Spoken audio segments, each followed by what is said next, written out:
The Duclod Man was the title given to a man, identified as Robert W. McEwen, who over 2 decades generated mystery and speculation by sending out dozens of unusual anonymous letters to college students and posting writings on internet pages. The letters, internet writings, and library bathroom graffiti included the word Duclod, ostensibly a portmanteau of dual and closeted, or a bisexual person who hides his or her sexuality from both gay and straight people. The activity occurred over 3 decades, until his identity was discovered in 2007 by Sarah Aswell, a journalist writing for The Advocate. In her investigative articles, she calls the Duclod Man Richard graffiti. Graffiti incorporating the word Duclod and obscure jokes concerning 2 closets have been seen at Grinnell College since at least the mid-1970s, often in Burling Library bathrooms. In the 1980s, the following peculiar graffiti message could be found in one Whately, Massachusetts restaurant's men's room. Q. What is the difference between A Duclod? Q. The same as the difference between A. 2 closets. Letters. As early as 1992, students at multiple colleges received Duclod letters, but most prominently, they were directed towards seniors at Grinnell College and the University of Kansas. The letters were sent in groups, during school breaks, from different and seemingly random parts of the country. The letters were sometimes sent to a student's home address, leading to speculation that the sender intended to out the recipient to his or her parents. Because of the nature of the content, it was widely speculated that the sender was targeting students based on their sexual orientation, although apparently straight students received letters as well. The envelopes contained letters folded up to resemble a homemade greeting card, with childish drawings, men crawling on the ground, toilets, trash cans, and twin closet doors, and strange jokes or messages. Q. What would a Duclod like about the land of the giants? A. Standing in 2 closets without touching either knob. If you like shaving cats, try shaving crayons. It's a good a way as any to practice shaving. It takes 2 hands to handle a Duclod. Actual tombstone inscription, Duclods die twice. The letters sometimes defined the Duclod as bisexual, homophobic, heterophobic, confused. Internet. Several homemade websites hosted on free services such as GeoCities, AOL, or Angelfire contained content that appeared similar to Duclod Man's letters. The websites contained original writings, usually musings about the environment, technology, politics, conspiracy theories, or numerology.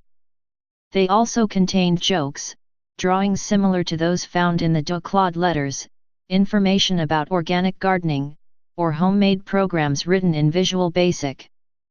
Visiting his pages would often invoke the Mailto protocol to open the visitor's email client, automatically filling it in with dozens of addresses and nonsensical subjects such as "I used to be the dancing bear on Captain Kangaroo, don't you ever tinkle in a glass again," or "you want a slap in the face." Additionally, the author of these websites exhibited prolific activity on a large variety of message boards and guest books, with postings similar to that found on his websites.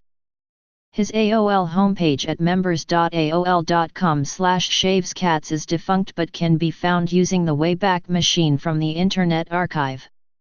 Internet pseudonyms.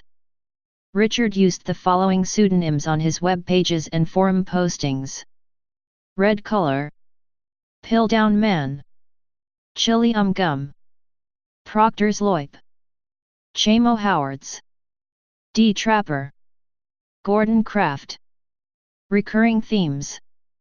Richard expressed particular interest in the following subjects: organic gardening, technology, time travel, Nazism, New World Order theory, Hollow Earth theory, Nazi concentration camps, polar shift theory, Christianity.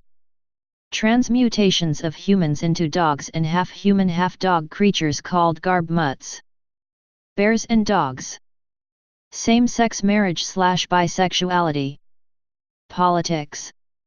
Domestic violence, especially battered husbands. Numerology. Nostradamus. Fads. Bodily functions. Nursery rhymes. Terrorism. Discovery. In March 2007, writing for The Advocate, Sarah Aswell wrote that she had received a Duclod letter years ago, and had tracked Richard down through his series of web pages and forums to a homepage containing an old resume. Ms. Aswell wrote that she repackaged the Duclod letter she had received, along with the message "Stop sending letters, Richard." She wrote a follow-up article in the May 2007 issue of The Advocate, claiming that Richard had not stopped sending letters or posting Duclod jokes in internet forums. She wrote in the second article that she decided to find and contact his family, who confronted him and asked him to take down his web pages, which he did. Aftermath. It was discovered in the second article that Richard was suspected by his family of having autism. Richard was autistic, the sisters explained.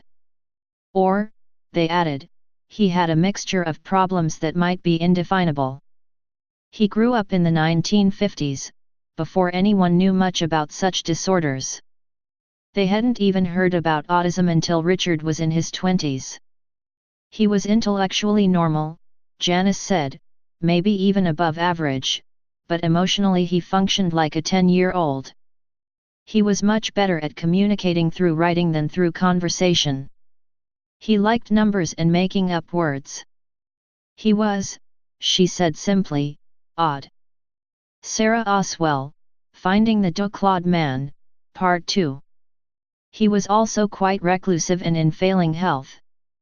Although Ms. Aswell changed the real name of the Duclod Man to the pseudonym Richard, she left enough correct information in her articles for interested readers to find his correct information, including his name, picture, telephone number, and living address, which were posted on Dig and Metafilter.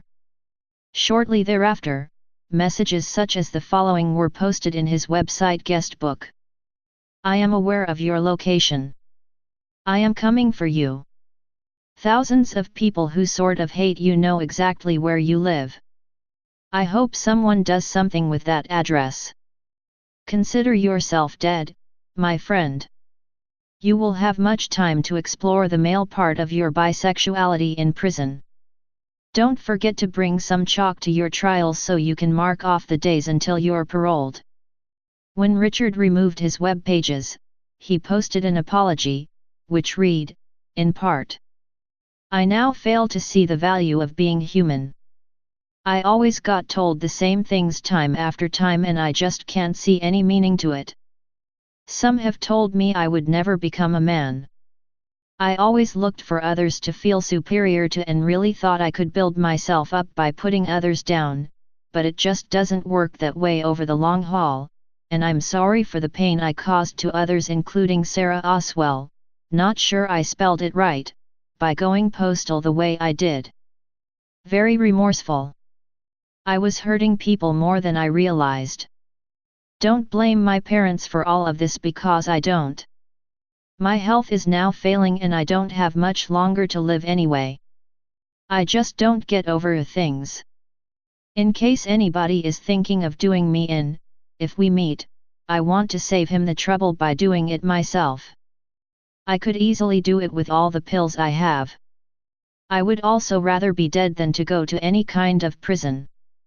I may have hell to pay, but even in the lake of fire, the second or maybe third, but supposedly last and final death, I don't think anything burns away to nothing. Richard, I went postal. Please subscribe and thanks for watching.